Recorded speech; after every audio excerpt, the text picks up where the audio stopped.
Parole au groupe Voix commune. Monsieur le Président, chers collègues, nous y sommes.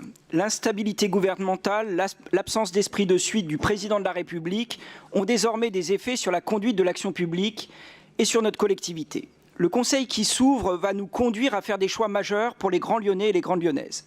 Depuis des mois, la fragilité de l'État impose aux collectivités territoriales une responsabilité et un rôle probablement inégalés. Elles se doivent d'être les garantes d'une stabilité dans un contexte politique national et international qui n'a jamais été aussi incertain. L'inquiétude monte et l'avenir s'assombrit. Les tensions internationales appellent des choix forts et l'engagement européen est la voie la plus crédible. Il n'y a pas à tergiverser sur ce point. En revanche, il y a débat. Il y a débat lorsqu'on cherche à opposer notre politique de défense et les politiques de protection sociale, encore plus nécessaires dans un contexte probable de ralentissement économique. Pas de sécurité sans une sécurité sociale et environnementale. Il y a débat lorsque le Président de la République prétend que cette nouvelle politique de défense se fera sans effort supplémentaire. C'est un manque de courage et de clarté politique que d'affirmer cela au moment même où la loi de finances 2025 oblige à des coupes dans les budgets des collectivités territoriales. Pire, cela hypothèque la protection sociale de nos concitoyens et concitoyennes. Cela menace la cohésion sociale, non seulement dans nos territoires, mais dans le pays tout entier. Et pourtant, aujourd'hui, ce sont les collectivités comme la nôtre qui sont en première ligne et agissent pour la solidarité. Par la loi de finances 2025, le gouvernement demande bien aux collectivités territoriales de payer la facture. Celle-ci dépasse de très loin les 2,2 milliards qui sont régulièrement affichés. De la suppression du fonds vert à la baisse des crédits pour la politique de la ville, elle avoisine dans les faits les 7 milliards d'euros. Une fois encore, nous pouvons regretter qu'il n'y ait pas eu dans notre pays un débat sur la fiscalité locale au moment même où le président Macron a supprimé la taxe d'habitation. Plus que jamais, compte tenu du contexte, nous devons préserver la continuité de nos actions et de nos politiques de solidarité. Les exemples des menaces qui pèsent sur nos concitoyens et nos territoires sont nombreux. Je pourrais parler du logement, bien évidemment, et de nos choix de poursuivre notre politique volontariste dans ce domaine. Mais aujourd'hui, à la lumière des choix budgétaires nationaux, je pense aux priorités nationales que sont le travail, l'accès à l'emploi, en particulier pour la jeunesse et notamment les jeunes en voie de marginalisation.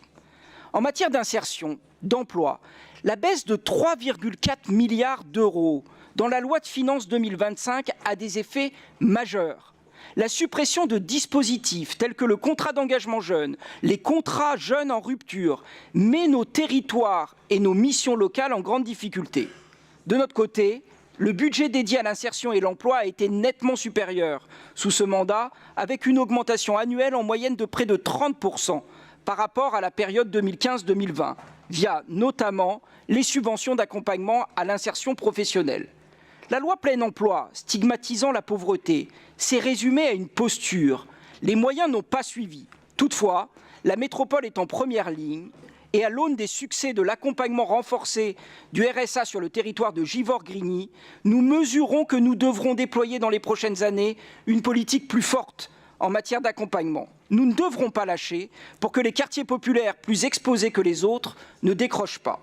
En matière de prévention spécialisée, si importante pour les jeunes en voie de marginalisation, là encore, nous avons eu le droit à des annonces gouvernementales. En 2021, on nous annonçait les bataillons de la prévention, sans aucune consultation des départements. 4 ans après, ils ont tous été stoppés. Ils s'arrêteront le 30 juin 2025 à Rieux, Saint-Fond, Vénissieux. Pendant ce temps, nous maintenons nos actions, avec un nombre de postes qui a été augmenté sous ce mandat et un renforcement sur les 10-15 ans, particulièrement dans les quartiers prioritaires et populaires métropolitains. Nous comprenons que face à des compensations qui ne sont plus au rendez-vous, face au recul, aux atermoiements gouvernementaux, nos politiques de solidarité sont menacées dans le temps. La pression monte sur nos services, sur nos agents, sur nos agentes. Nous savons très bien que nous ne pourrons rien sans elles et eux, qu'ils et elles sont capables de faire des propositions dans cette situation critique et encore plus contrainte. Bien sûr, nous avons depuis 2021 accompagné par exemple la direction des solidarités, de l'habitat et de l'éducation avec des créations de postes. Mais notre attention doit aujourd'hui être encore plus forte pour les maisons de la métropole, là où s'assure la continuité du service aux habitants, aux habitantes, aux plus vulnérables, là où la métropole doit être proche de la population. Je pense par exemple au territoire de Rhône-Amont, je pense à Vénissieux, je pense à Lyon 8e, à Villeurbanne. C'est la vigilance majeure des prochains mois et prochaines années en matière de ressources humaines que nous devons à nos concitoyens et concitoyennes. Retenons que ce Conseil va aussi marquer par ses délibérations la concrétisation de nos efforts, et notamment ceux de la transformation de notre métropole par les quartiers populaires. Et j'en profite d'ailleurs pour saluer la présence des jeunes du centre social de Saint-Fond, et je les félicite pour leur projet citoyen. En matière d'investissement, nous allons autoriser plus de 9 millions pour la poursuite du projet Bellevue de Saint-Priest, 1,6 million pour la copropriété populaire et fragile de Saint-André à Villeurbanne, plus d'1 million pour l'aménagement et la transformation du Mas du Taureau. Nous engagerons le traité de concession qui permettra l'aménagement du quartier Saint-Jean à Villeurbanne. Dans cette dernière année de mandat, comme dans nos propositions et projets pour la période 2026-2032, nous aurons un vrai défi à relever ensemble, celui consistant à faire de notre métropole, voire de notre aire urbaine, un territoire porteur d'espoir en déployant des politiques de protection sociale et environnementale de nos concitoyens et de nos concitoyennes. L'élaboration de budgets avec de telles contraintes nationales et internationales doit se faire à la lumière de ce cap. Continuons donc à prendre nos responsabilités quand d'autres pouvoirs publics se défaussent.